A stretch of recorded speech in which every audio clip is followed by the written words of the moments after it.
Assalamualaikum warahmatullahi wabarakatuh. Nama saya Citra Mina Reski, NPM 17051604046, kelas 7B Analisa Laporan Keuangan Malam. Di sini saya akan menjelaskan tentang metode analisis kebangkrutan.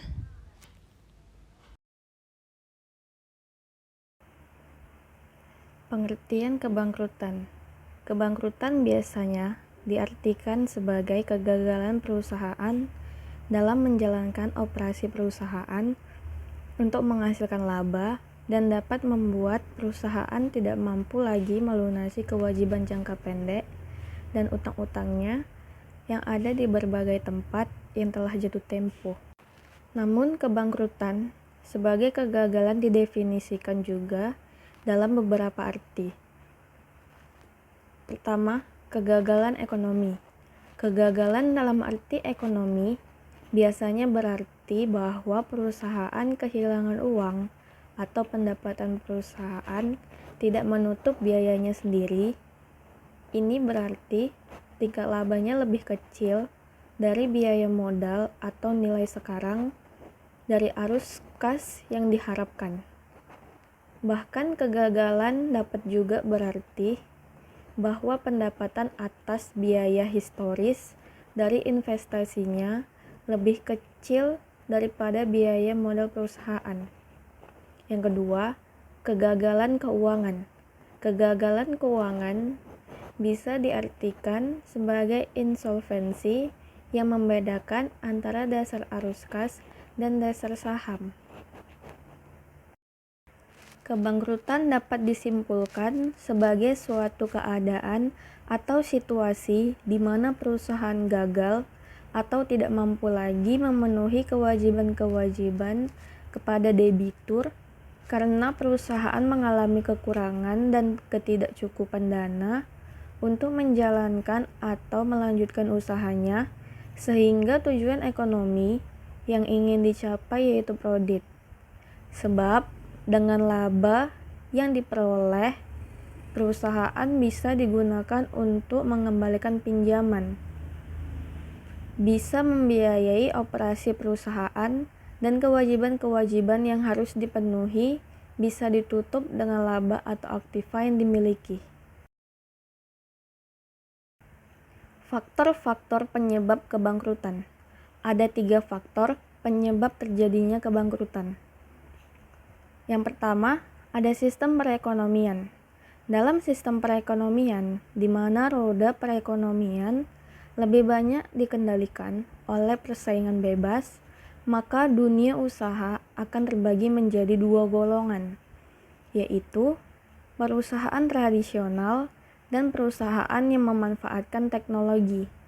Kemampuan bersaing inilah yang merupakan faktor penyebab kebangkrutan. Sehingga efisiensi manajemen sangat berperan dan merupakan alat penangkal yang tangguh terhadap setiap perusahaan pesaing. Yang kedua, ada faktor eksternal perusahaan.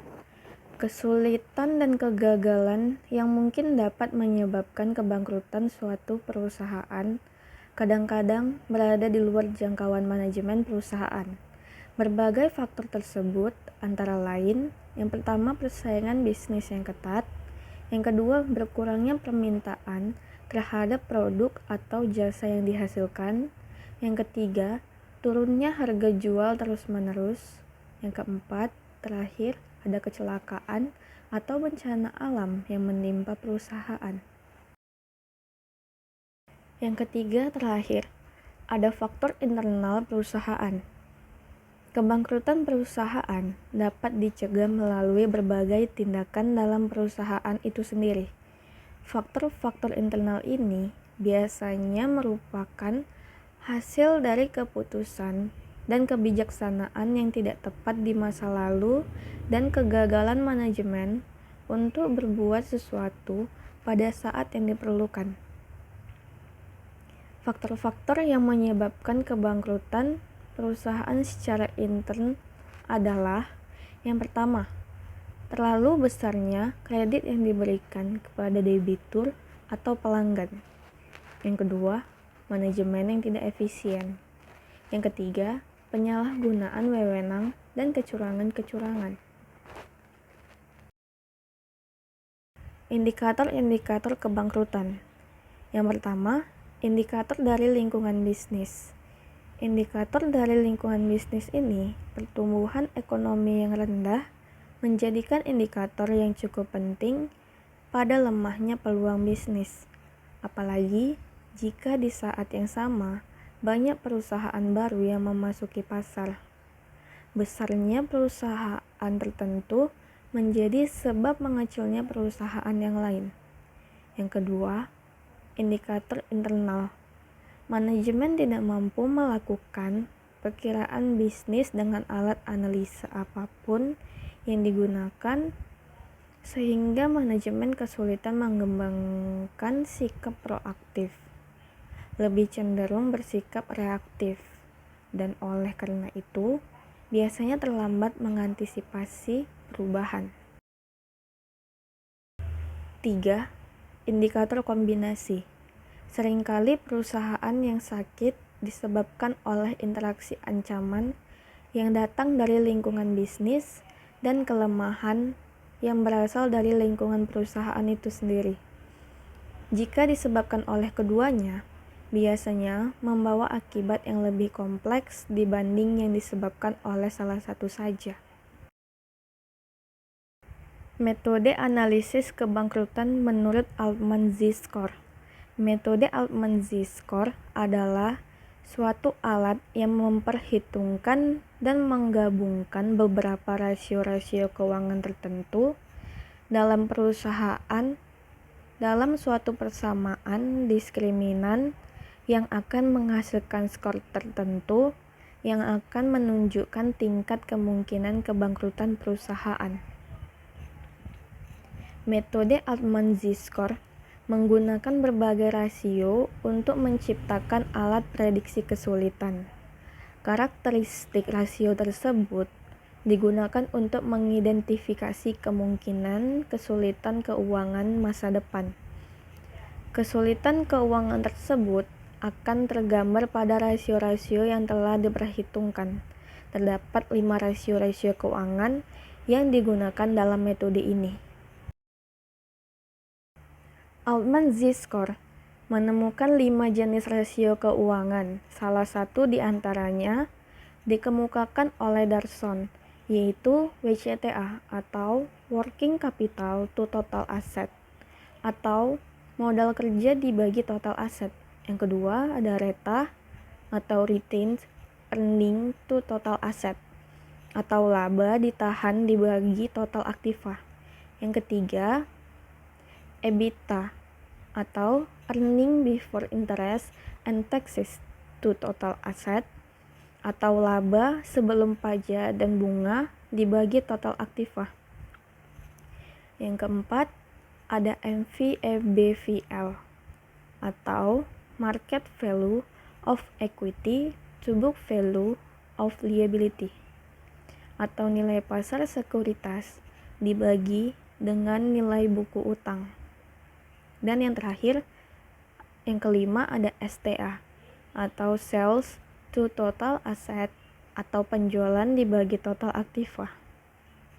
Altman Z-Score ditentukan dengan menggunakan rumus sebagai berikut yang dikemukakan oleh Darsono.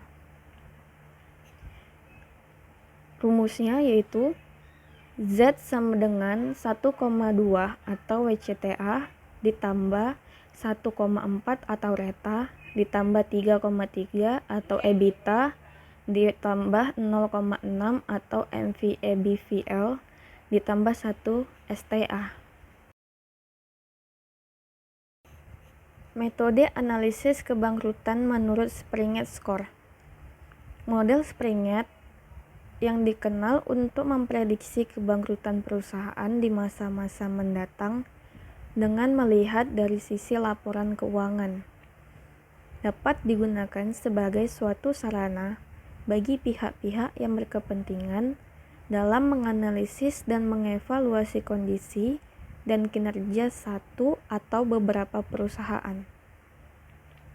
Gordon Elvis Springett pada tahun 1978 melakukan penelitian dengan mengikuti prosedur yang dikembangkan Altman. Springett menggunakan stepwise multiple discriminant analysis untuk memilih 4 dari 19 rasio keuangan yang populer sehingga dapat membedakan perusahaan yang berada di zona bangkrut atau zona aman. Rumus analisis metode Springett adalah sebagai berikut. Z sama dengan 1,03A ditambah 3,07B ditambah 0,66C ditambah 0,4D dengan keterangan A yaitu working capital to total asset, B yaitu net profit before interest and taxes to total asset, C yaitu net profit before taxes to current liabilities, D yaitu sales to total asset. Metode analisis kebangkrutan menurut Zmijewski Score. Menurut Peter dan Joseph tahun 2011, Zmijewski melakukan perluasan studi dalam memprediksi kebangkrutan dengan menambah validitas rasio keuangan sebagai alat deteksi kegagalan keuangan perusahaan. Zmijewski melakukan studi dengan menelaah ulang studi bidang kebangkrutan hasil riset sebelumnya selama 20 tahun. Rasio keuangan yang digunakan dipilih dari rasio-rasio keuangan dari penelitian terdahulu dan diambil dengan sampel sebanyak 75 perusahaan yang bangkrut serta 3.573 perusahaan yang sehat selama tahun 1972 sampai dengan tahun 1978. Indikator F-test terhadap rasio-rasio kelompok, rate of return, liquidity, leverage, turnover, fixed payment coverage, trends, firm size, dan stock return volatility yang menunjukkan terdapat perbedaan yang signifikan antara perusahaan yang sehat dan tidak sehat. Metode yang berhasil dikembangkan oleh Zmijewski Score yaitu Z sama dengan minus 4,3 dikurang 4,5 X1 ditambah 5,7 X2 dikurang 0,004 X3 dengan keterangan X1 earning after tax to total asset, X2 yaitu total debt to total asset, X3 yaitu current asset to current liabilities. Demikian presentasi metode analisis kebangkrutan yang saya jelaskan. Saya ucapkan terima kasih. Maaf apabila ada kesalahan kata. Wassalamualaikum warahmatullahi wabarakatuh.